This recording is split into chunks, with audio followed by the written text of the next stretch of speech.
This lock is quite old. It shouldn't be much of a challenge.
I need to find where the safe is hidden and lockpick it.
This cupboard is an absolute mess.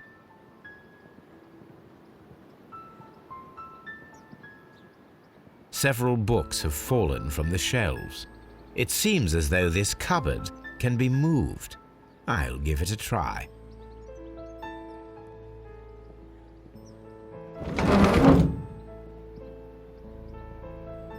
So, that's the lock I must open tonight.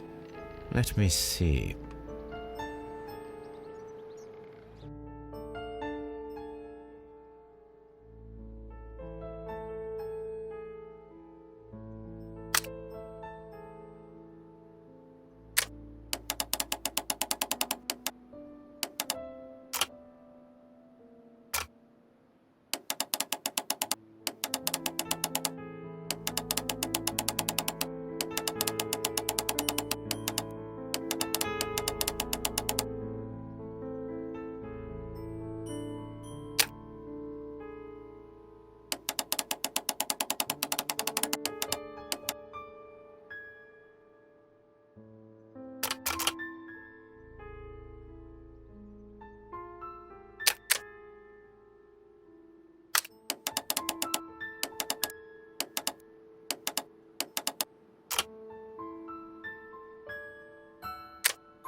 what a surprise! Another lock!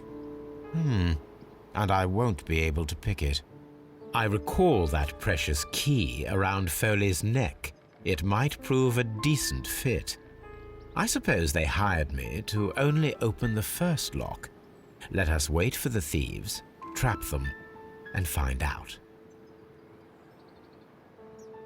Let us check the thieves' possible escape routes in the event that they are caught off guard by the police from the front door.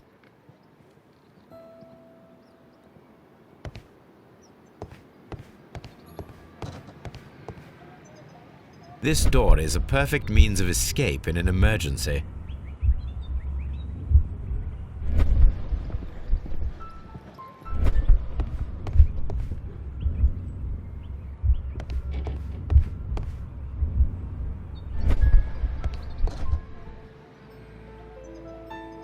This door leads to a kitchen, which holds the shortest route to the back door.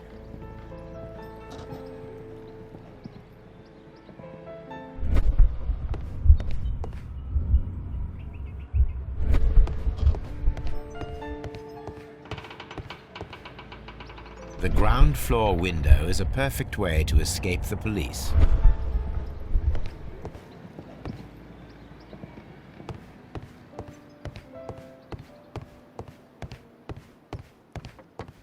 The thieves won't attempt to escape through the front door if the police are right behind it.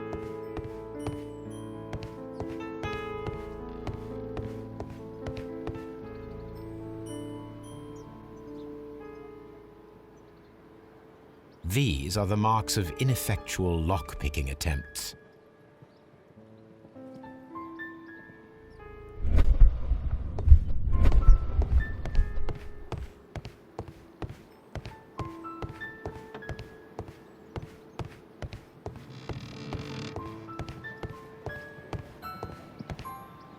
Although this window is high above the ground, it would be possible for one of the thieves to attempt to use it for their escape.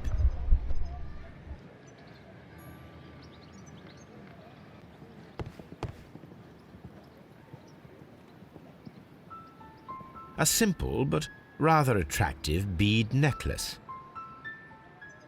This should be useful.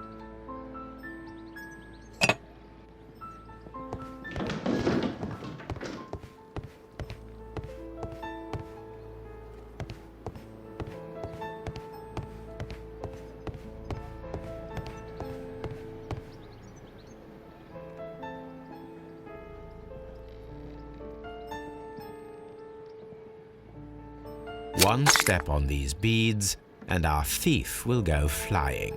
I should walk carefully here, else my plan will be ruined.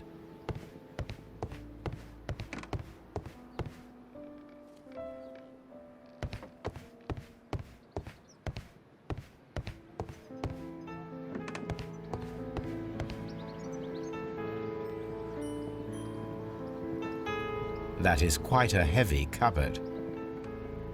This works very well. No one will escape through this window now.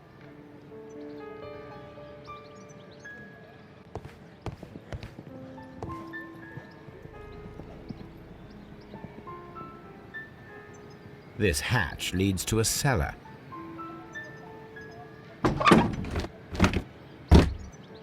There is no ladder. If anyone falls here, he will need assistance to get out.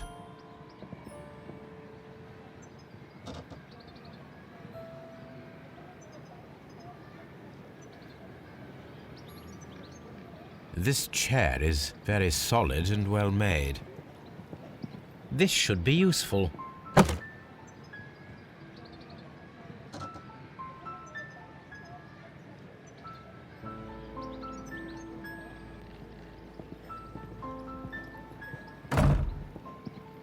The door is now blocked.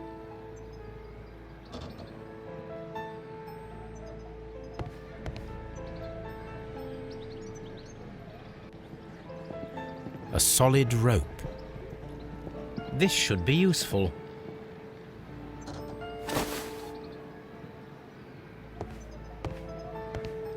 This door is a perfect means of escape in an emergency.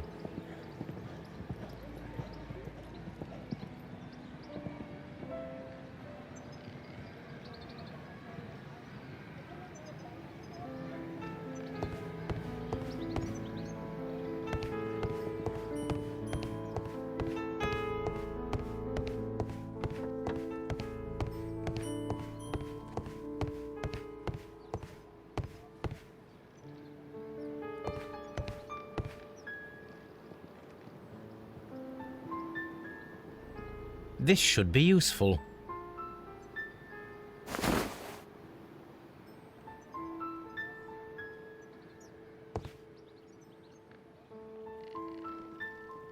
I wonder what this old chandelier is doing on the floor. It looks as though it was poorly attached.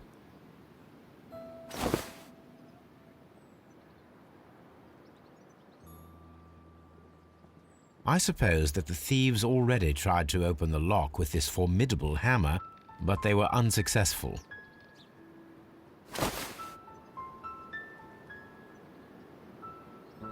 Now, if anyone takes the hammer, the rope will uncoil and make the chandelier fall.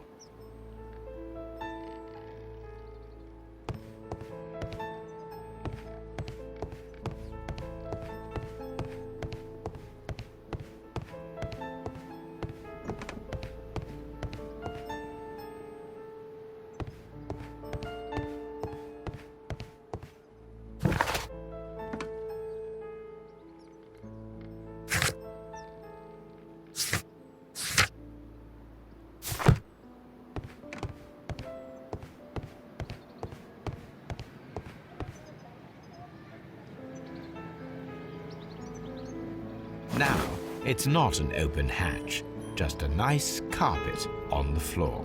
I should walk carefully here, else my plan will be ruined.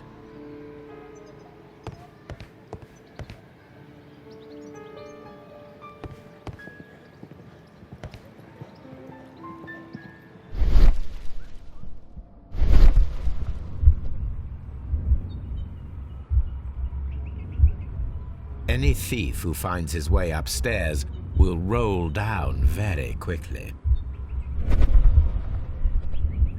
If he runs through the dining room and takes a sledgehammer to force open the door, the chandelier will knock him down. Now, if a thief runs through the kitchen, he'll pay a surprise visit to the cellar. The traps for my circus companions are all prepared. I can leave now, but I'll return later with Charles Foley and his companions.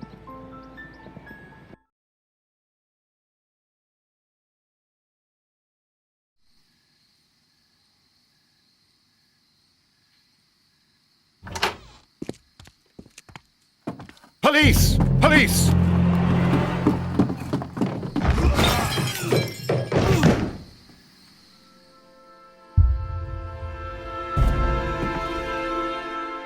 Stop where you are! Where are they? Trapped, Watson, with your assistance. How so? You sounded just like a real bobby, my dear fellow. You startled them into the traps. I did? I assure you, Watson, it was quite an entertaining show. They will not escape the house now. You scum! And this is the pistol used for the murder in Half Moon Street. How do you know about that? Have you closed the case yet, Sherlock? Mycroft, what are you doing here? Did you follow me? Sherlock, it may seem that I used you, but you should be pleased to know that you have served our Queen well, in this instance. So now, let us catch the big fish. But this man is not one of the merry men? No. Then why exactly are we here, Sherlock? This gentleman, Charles Foley, has been involved in a double murder, and the hunter of a set of valuable antiques, the Hellenistic treasures, which disappeared in a theft many years ago. You're no better than the coppers!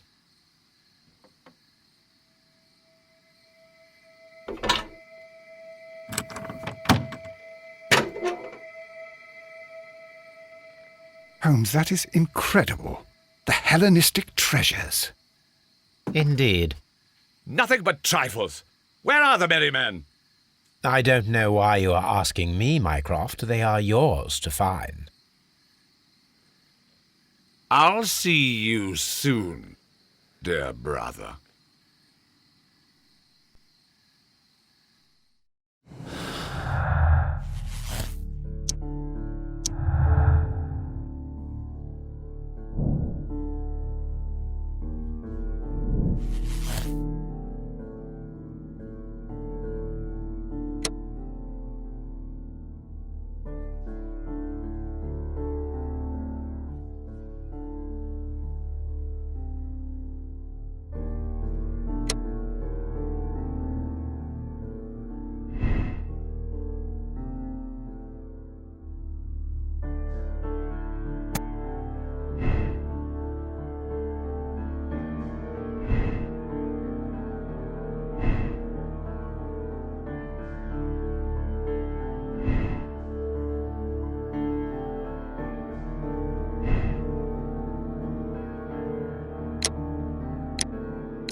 Don't move, you flim-flammer.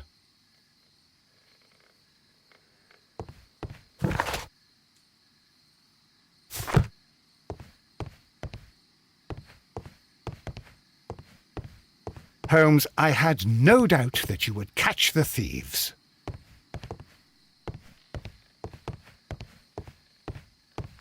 What a beautiful collection of art. It was thought lost.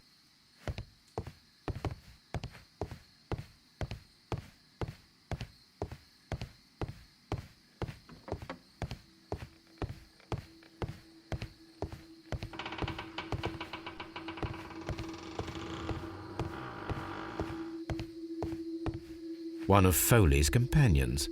He is unconscious. One of Foley's companions. He is unconscious.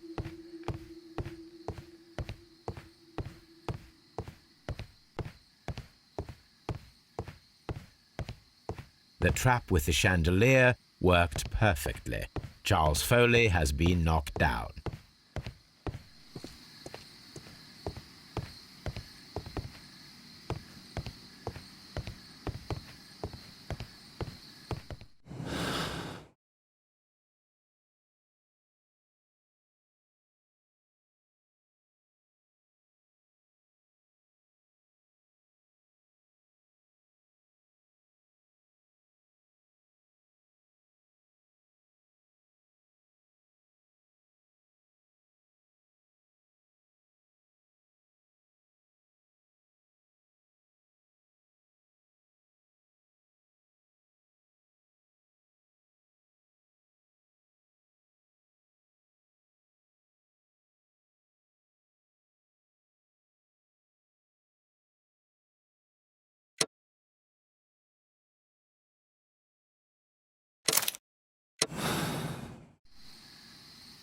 Charles Foley, you committed the crime of premeditated murder and of theft.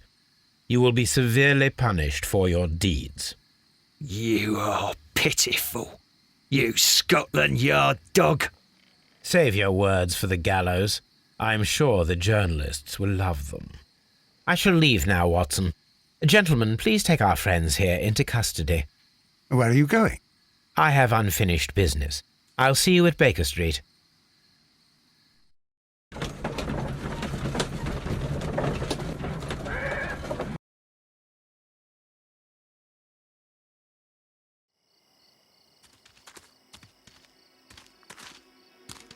Be careful with the lamps. Don't bring them too close to the barrels. Good evening, gentlemen. Who's there? That is of no importance. What matters is who you are and the plans that you have here. So you can stop us from carrying them out? Eventually, yes. Hey, careful. You'll blow us all up. I'm listening. We are a group known as the Merry Men. But I suppose you knew that already. We are the men who've already lost everything of value in their lives. We are ruined shopkeepers. We are workers who were fired from their jobs, honest people who were robbed. We were forced out from our homes and thrown onto the street, and all of this in the name of the so-called law. The laws that were set out by our government. The laws that make the commoners only more vulnerable and the wealthy more protected. We are not only from the British Empire. Some of us are from the New Lands, America, Australia, and we are many. But men we are still, and we are merry for that we stopped being afraid. For those powers that be had done their best to plant the fear inside our souls, and we accepted it so easily. The fear advised us to keep our heads bowed. It prevented us from fighting. Bankers and politicians, they own our lives, our work, our bread, and they push us to compete between each other just to see who may serve them better. But in the end, they are the few, so they are weak. They are nothing without their titles. We should not fear them. Our so-called masters should fear us instead. The time has come for our group to stand tall. Our great and many merry men. We are going to blow up the London Stock Exchange. No life shall be lost. But ownerships, debts, and property titles? They shall all be destroyed. They're only papers, after all. So many people will be freed over this night. That is a radical step to take. What result do you truly expect? Chaos. But soon people will understand that they are free, and that they don't belong to anyone. They will be able to work for themselves, together, without letting the rulers dictate what to do, and finally justice will arise. What you are intending to do is a crime. It is not justice. How do you see justice, then? Kids go to prison for a loaf of dry bread. And how many lords do you see punished for stealing from their people, sending them to their deaths in mines or overseas to fight for land? Our masters wouldn't hear us. So now it's time to sing the song of the merry men. Will you let us do our duty?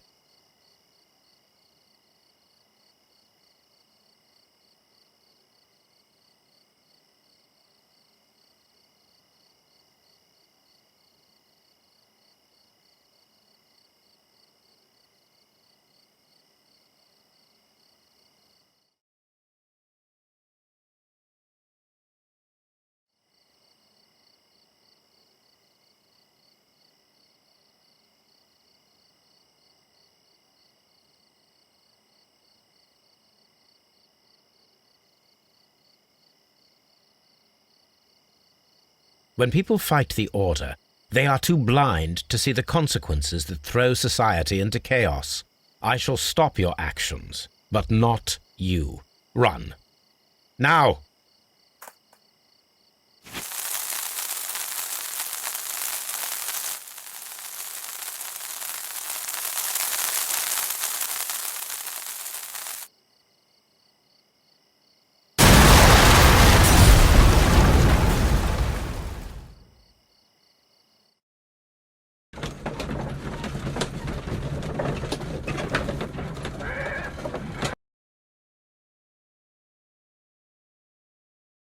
So, you're interested in Russian literature now? Quite, lately. It is an interesting book. I remember a few lines. Really? I tried reading it myself, but I had a hard time understanding it. Yes, Doctor. It's about intelligence. Sherlock, I vaguely recall one of the lines. Sometimes it takes something more than intelligence to act intelligently. There were also a few words along the lines of, pain and suffering are always inevitable for a large intelligence and a deep heart.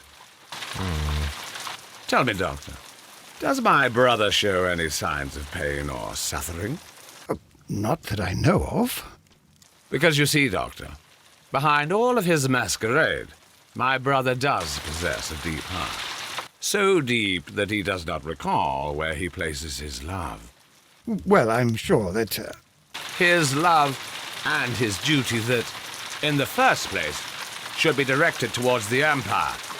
For without it, we would be nothing. A country filled with uncivilized men. And the Empire needs order and discipline. It has no room for chaos. People who commit crimes, or at the very least intend them, deserve punishment, Sherlock. Without justice, there can be no civilization. But we serve the truth, not justice. Your truth, Doctor, that may prove immoral. Allowing people to terrorize London, destabilizing the whole empire. Terrorize only the powers whom you serve, Mycroft.